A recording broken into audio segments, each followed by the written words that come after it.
What's the meaning of cannula?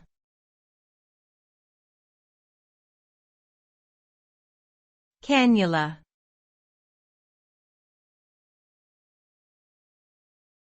Cannula.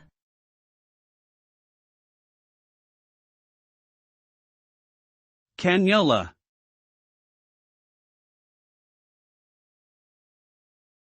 Cannula.